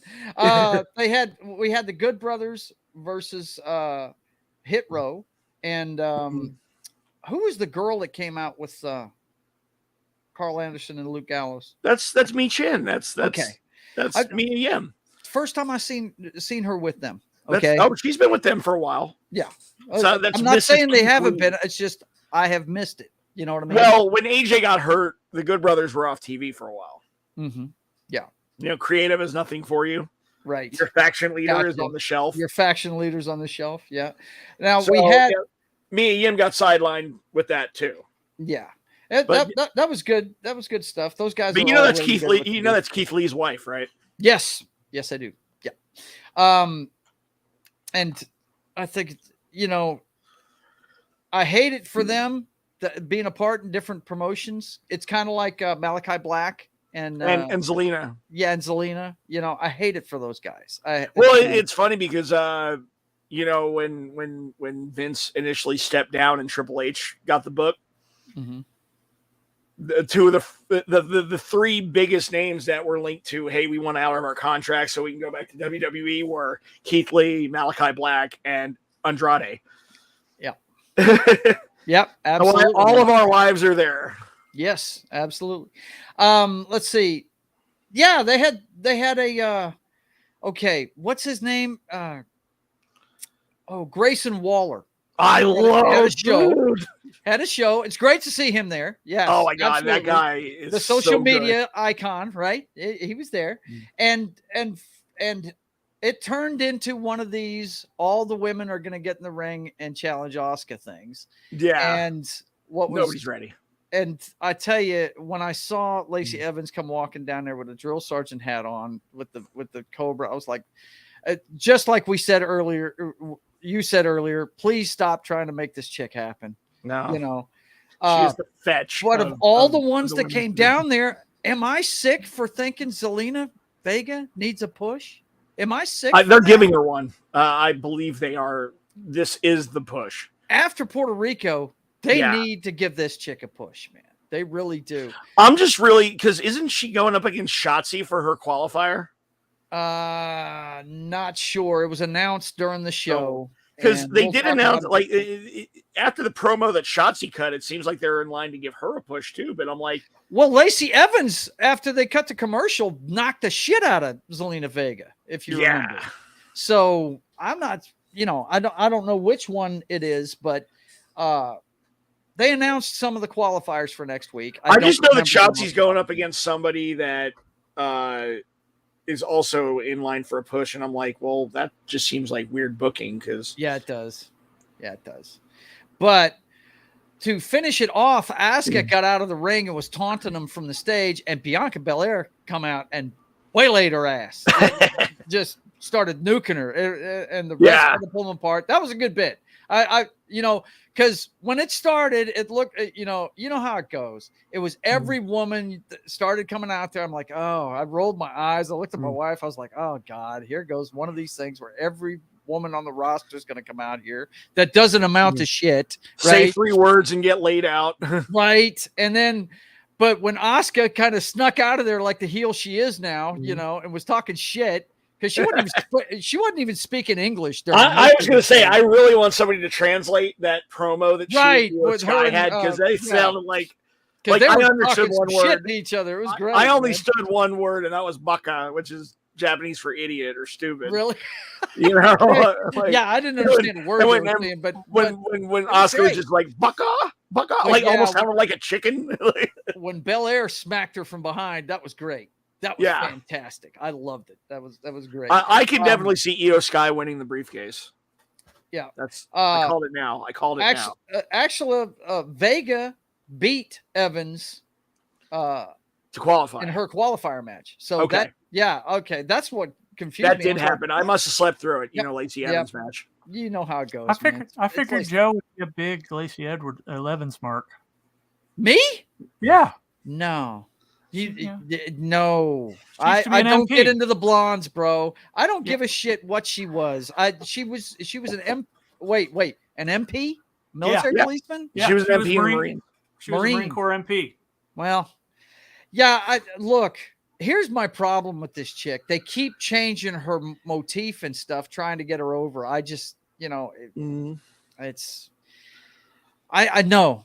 I am not a Lacey Evans mark. No, I'm not. Yeah. Just because she's a veteran and all that stuff. No. I think the best thing about her is the name of her finisher. And I just love a good play on words. Yeah, the woman's right. The woman's right. The woman's right. That's pretty good. Yeah. But I'm glad to see Zelina got in that. And LA Knight beat Montez Ford. Yeah. Yes. L.A. Hang on. Let me do that right. L.A. Knight. Yeah. Not Eli Drake. Yeah. L.A. Knight. That's dummy. Right. Yeah. And the crowd was happy to see it too. Yeah, they weren't. Oh my God! Did you hear they were pumping in booze for him? Yes. And I don't pissed everybody off. You're hearing all these boos, and you see the crowd. They're sitting there munching popcorn. They're not getting loud. They're not booing him. I don't. Get out. Dear WWE, let us cheer who we want to cheer. That's let us right, like what we want to like. And let us boo who we want to boo.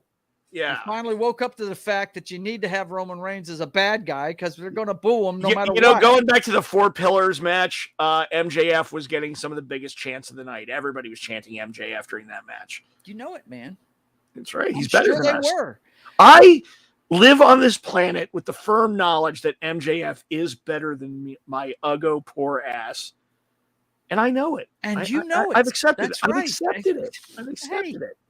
Look, he's better than me. I think, and people, you can laugh at me if you want. I think MJF is the modern day Ric Flair. That's what I think of him. Yeah. I really do. I think he is the best heel in wrestling. I think one day he could potentially surpass Ric Flair. Oh, he's only 25. Yeah, he's young. That guy is young. And wow, he's something else. If you've never seen this guy live, first of all, as a wrestler, he's a total package. Nobody eats a crowd the way he does. No. Nobody he feeds off of it. He shits it out. Like you see the entire biological process. And I think part of it is he really believes in the old kayfabe stuff, man. Right? He is in character 24/7. He is never out of character. So the AEW roster was all over Las Vegas that weekend. Yeah. And a friend of mine happened to meet MJF. Mm-hmm. And I was like, the first thing I asked, I was like, oh, was he a dickhead? Mm-hmm. He's like, he actually gave me a little bit of respect. But I tell you what, the guy he was with, he ripped into. He said he said that the guy had like stage 2 diabetes. Oh, no. Yeah. No. Oh. Started calling him Sugarfoot and shit, right? Yeah, and especially this was like a radio guy that was working with them, and like MJF just tore into this poor fat. Wow. Just, well, all right. Now we come to it, boys and girls. We got about 25 minutes left, and we might use the whole ending of the show to talk about this. The best thing in wrestling, boys and girls, is still the bloodline. Now, you weren't here last week. So let me tell you, before we even start talking about this, so you get where I'm coming from, why I love this so much. I thought at Night of Champions, the only thing they could have done better at the end of that match, I love how it ended. I love Jimmy with the super kick heard around the world. Mm-hmm. But, John, if you remember what I said, the only thing that would have made it better, he was preaching we're brothers, blah, blah, blah, is if they'd have dragged Solo out of the ring with them and left Roman to get picked apart by those guys. But that would mean Roman would have had to take a pin. Well, no, they don't want Roman taking a pin. You're absolutely right. You're absolutely right.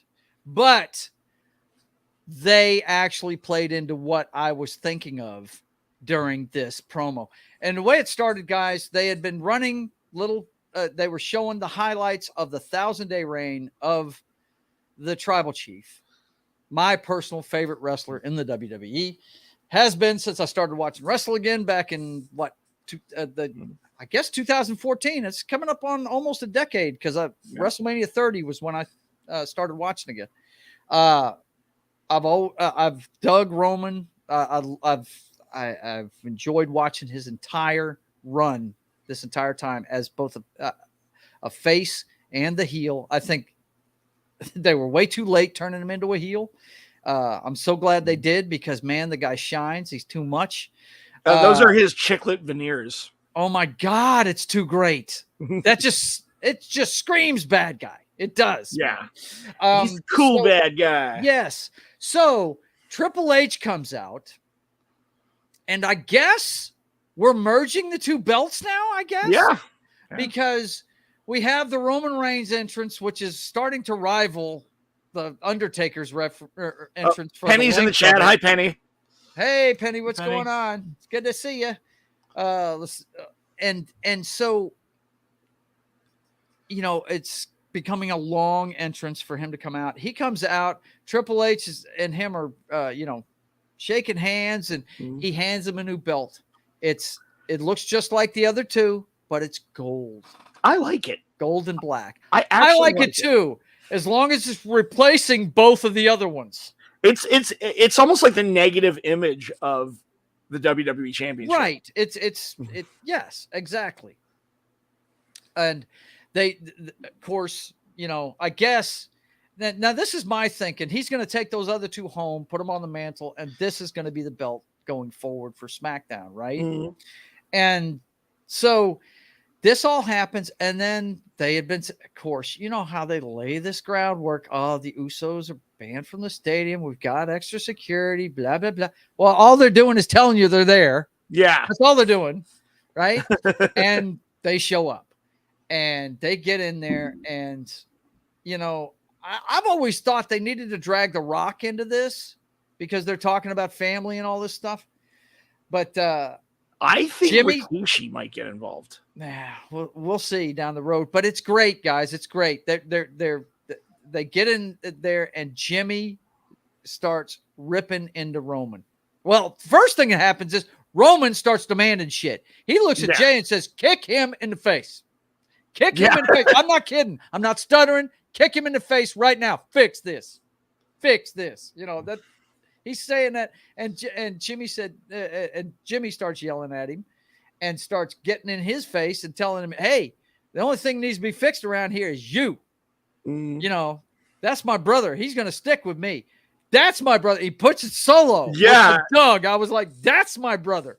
Oh man! And you are supposed to be one of us, and you're not. And try to. And Solo, when Solo was like, "I got to stand with my brothers," I was like, "Okay." Flip sides, and I was I tell you my thought because yeah, I'm somebody who likes to piss on all your dreams. I'm like, oh my God, Jimmy's so getting spiked. yeah, right. I didn't see that coming. I didn't see it coming at all. He did not swerve me. I'm like, I really didn't, man. I didn't see that coming at all. I thought for sure Roman, when he went to hug Jimmy, when he went to hug Jimmy, I knew he ain't going. He's No. not flipping. There's no way that this is not what flips him. No. But I had no idea. I did not see the spike coming at all. You didn't? You know, no, I didn't. Oh my God, I saw it coming a mile away. Yeah, I thought he was just going to punch him, you know, and show his dominance by just. This is Civil War bloodline. Yeah, obviously so. And of course, you know, it was kind of funny. When they left the ring, they made a point to have a camera and a microphone where you could hear what they were saying. Mm-hmm. And Solo said, "What about Jay?" And Roman went. He said, "Nah, he'll come around. Fall in line. He'll fall in line. Don't worry about him." And they left the stadium. But yeah, what a great bit, man! That it was just, dude, this is gold. They're going to continue this and keep it going. It's the best soap opera on television. Move over General Hospital, move over Guiding Light. This is the best soap opera on TV. And I love the fact that they didn't show any of it on Raw. They let Rollins have Raw and do that show, and because there's a firm brand split. We got to respect the brand split. Yeah, of course. You know, that's why AJ stayed on his show this week. Yeah. Which was the point I brought up before Night of Champions in the lead up to that. I'm like, they're telegraphing their finish. Yeah. You already know AJ's not going to win because of the brand split. If they move AJ back to Raw, they'll have to move the whole OC back to Raw. Right. And that's an overloaded roster. That's an overloaded roster. And I thought the whole point was to take them away from the Judgment Day so both could have new feuds. Right. So exactly. To me, and no disrespect to AJ Styles, he's one of my favorite wrestlers in the world. Mm-hmm. I still think the better program for that title would have been Seth Rollins versus Edge. Yeah. Because Edge had a story to tell. Edge had something to gain from that. And it would have been up in the air. And it would not have been a logistical nightmare to move Edge back over to Raw. No. He's a solo act. He's not part of a faction or anything like that. So, that's easy to do. I feel you there. To me, that was the better story. Yeah. Like, I feel like the AJ Styles, I mean, it was a great match. I'm not taking anything away from the match itself. I just think from a storyline perspective, AJ Styles wasn't the story there. Yeah. I know. And a little sad they didn't pull the trigger on Edge. Yeah. So was John. Believe me. He talked about that too. Yeah. He wanted to see. So that's my biggest problem with he froze. These big promotions is they telegraph their. Like, if you know anything about how the business works, like, oh, well, it's obvious who's winning. Right. Yeah. Some things just come completely obvious. And, you know, if you're booking well, then you're not going to make it as obvious. So, yeah.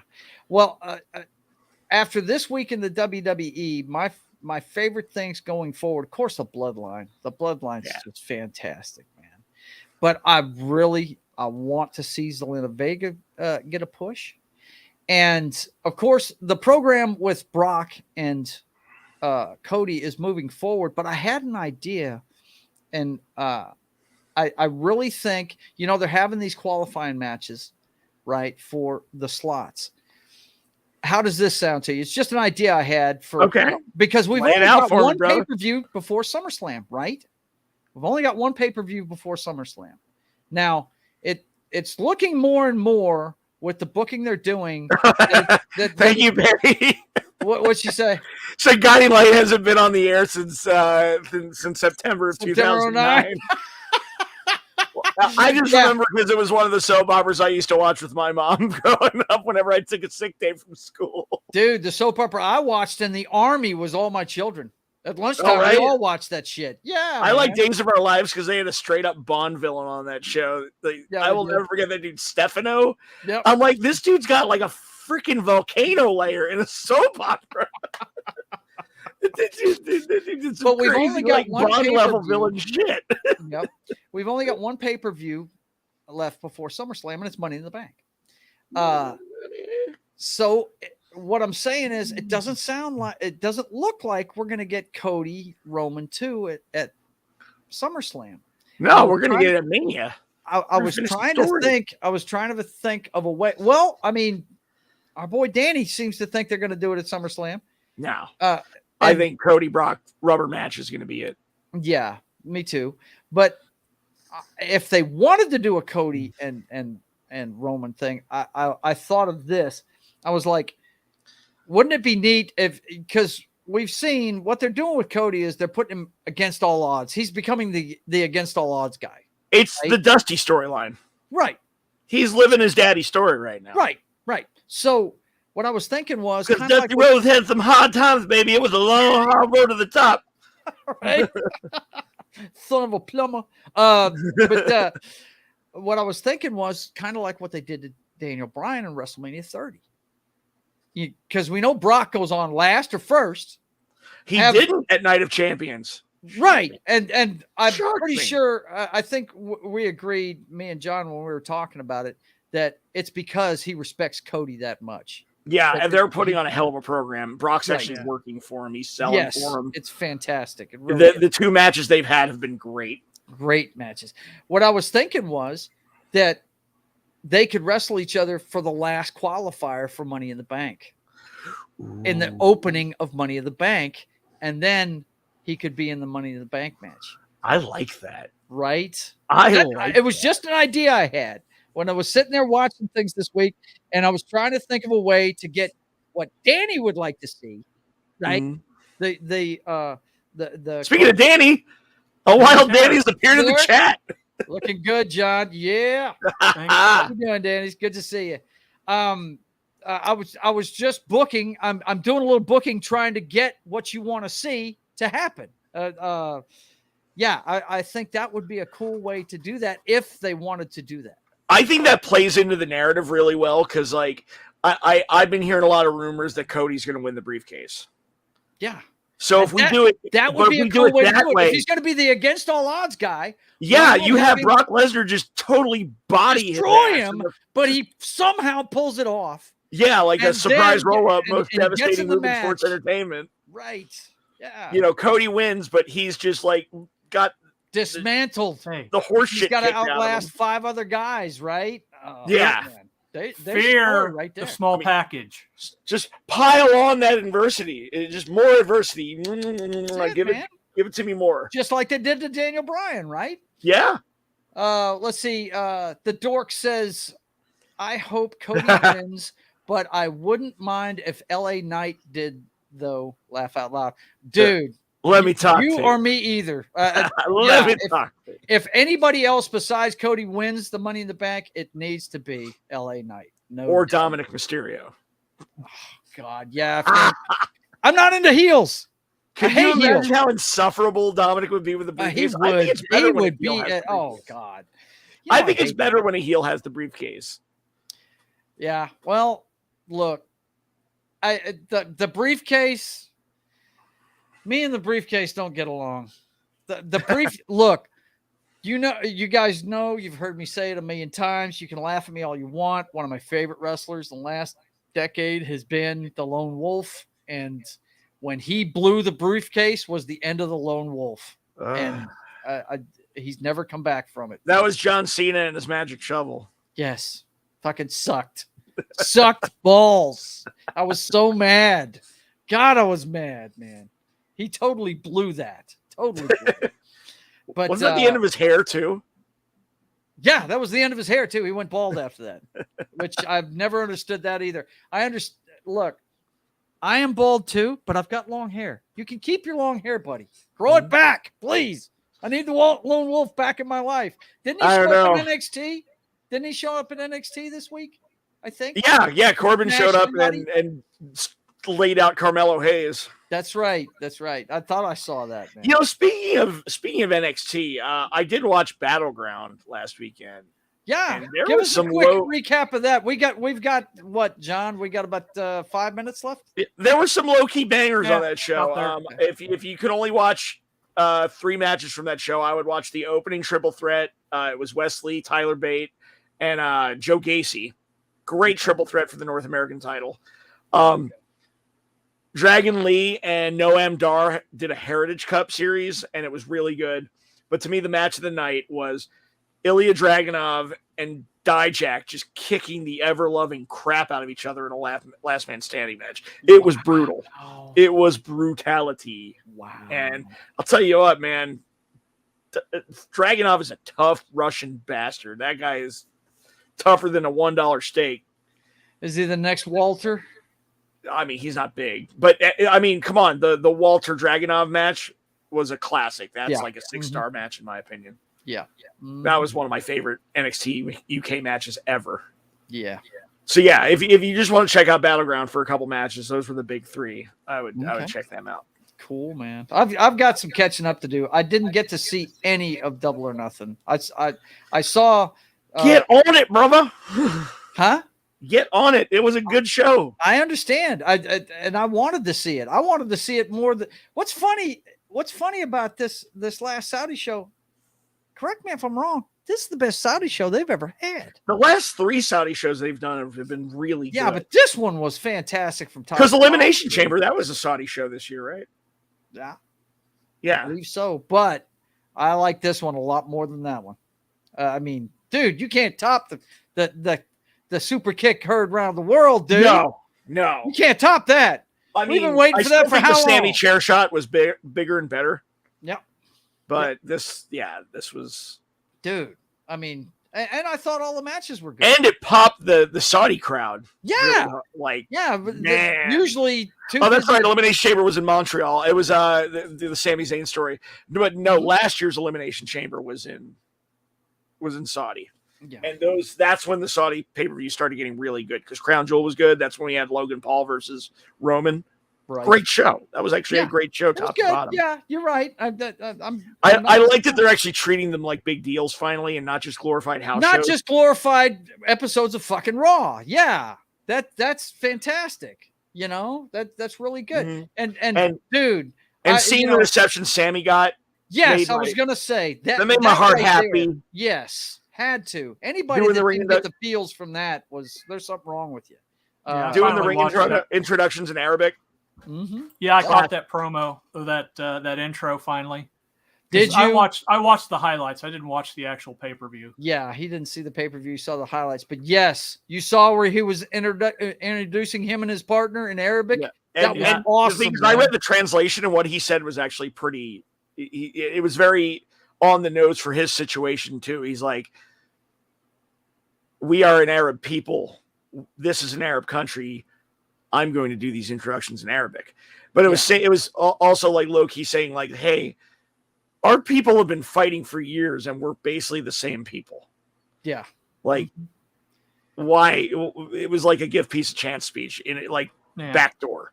It was a backdoor give peace a chance speech. And I really appreciate it. They obviously popped for it. They lost their minds. They really did. To me, Sami Zayn is the Mick Foley of the modern age. Yeah, he has that Mick Foley level of connection with the people. Yeah, I could see that. Mm-hmm. Yep. But friggin', it's just good to see that they're not treating that like we just talked about. That they're not treating it like another episode of Raw. There's stakes involved, and dude, like I said, the super kick heard around the world, dude. That moment right there is going to go down in WWE lore. Because nobody does that. Nobody does that to him. You better acknowledge me. Oh, damn man. It. Telling you, man. Acknowledge this foot to the face. It's going to be fun to see what they do with it, man. Yeah. And how some people are trying to say that Jimmy should be the one to dethrone Roman now. I'm like, nah, I just feel like it needs to be a bigger name. I feel like Jimmy and Roman are going to have a great... I think it should be The Rock. I think these guys are going to fuck around with it. And I really think they need to have The Rock come try and take him out, which isn't going to happen. I still think I want Roman to beat The Rock and retire The Rock. Right, exactly. I think that would be the better story. On the road to WrestleMania this year, I think that should happen is what I'm saying. That's the better story to me. Yes. And, because Dwayne doesn't want to be doing this forever. Yeah, the dork has got it right there. Cody. Yeah, Cody needs to finish the story. Yes. Yeah. Sure, they're adding a year's worth of chapters to it. Pile on more adversity. It's like I said, Cody losing at Mania. That was The Empire Strikes Back. Yep, absolutely. That was The Empire Strikes Back. Next year at Mania, we get Return of the Jedi. The Return of the Jedi, baby. That's right. The blonde farm boy will dethrone the evil emperor. That's it.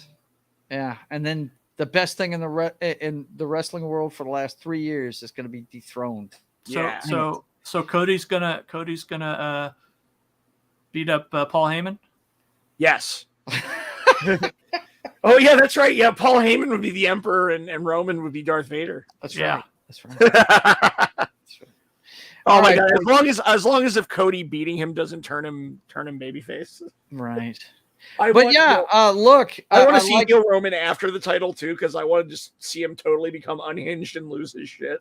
Yeah, his heel run's going to be really long.